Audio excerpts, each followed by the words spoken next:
saw him. He was sitting on a bench across from a well-known biker filling station. Leadville is a hot spot for weekend warriors out of Vail, Aspen, Steamboat, Breckenridge, even the Springs and Fort Collins.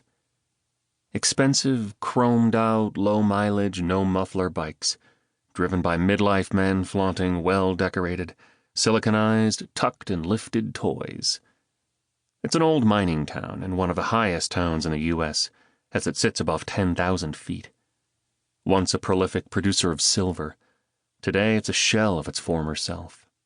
The population ebbs and flows with the seasons. In the summer, it's a destination spot for folks on two wheels, both motorcycles and bicycles.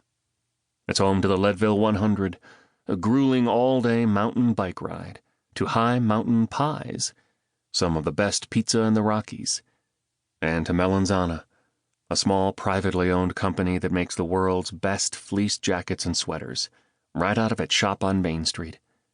The Melly is standard issue among serious Coloradans. You see one, and the chances are you're dealing with a native. Or a wannabe. The old man sat just across the street from the saloon, so his sound projected into the bar. Smart. He had picked a good spot, but he had two problems. The first was the smell. He hadn't showered or thought of deodorant in weeks, possibly months. The second was the inharmonious sound coming out of both his mouth and guitar. He might make some mercy money, but little more. My next move was a little dicey. For all intents and purposes, this was his fire hydrant, and I was the new dog sniffing around. The trick was to come in alongside him or underneath him and make him feel like he was riding on a carpet of notes. I wanted him to like my being there before he even knew I was there. Working in my favor was the fact that he was focused on his next bottle, so his peripheral vision didn't extend too far. Working against me was the fact that he was focused on his next bottle, and he'd probably want to fight if he thought I was a hindrance to that. I knew the song he was playing, so I matched the key, and since he was strumming, or banging on the strings pretty hard, I picked around him. To the ear, I was a compliment, not a distraction. After about 60 seconds, he noticed me, stiffened a bit, turned one shoulder, and began to sing and play louder. The sound coming out of his mouth wasn't in the same key as the sound coming out of his guitar, and shouldn't have produced the smile spread across his face. He was definitely lost in the memory of what it once sounded like. My gamble was this.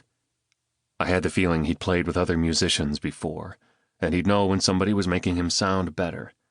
He was loosely playing in the key of E, so I sat just off to the side and continued to flat-pick an answering lick underneath him. He frowned, raised an eyebrow, and started hammering out a few riffs his fingers knew, but his mind had long since forgotten. I clamped on a capo and filled the air around with a percussive strum that gave beat and timing to the old blues riffs he was sporadically hitting. Irritated, he switched keys and began barking out an old ballad he'd probably sung 10,000 times. I adjusted the capo and played an embellishment around him, lightly filling the air with color and melody, while not taking the spotlight. This was a delicate dance. His dramatic increase in volume told me he wasn't quite sure he wanted to be my partner, not if it meant sharing his tips. He was pivoting on his backside to stare me down when a guy in black leather dropped a $20 bill in his case. The old guy saw it, glanced at me, and actually stopped strumming to reach for it. But when I slid ever so slightly away from him, and from his case, my message must have registered somewhere in his foggy mind, and he returned to his song. By the time it ended, he was staring at $45, and I could see the panic in his eyes. He'd hit the jackpot, and was weighing the decision to cut and run. Seeing I was about to lose him, I stood and dropped 2 20s in the case. "Mind if I play along?" He hooked the guitar case with his right foot and pulled it closer between his legs, then pointed his right ear at me. "Huh?" I leaned in, pushing past the smell.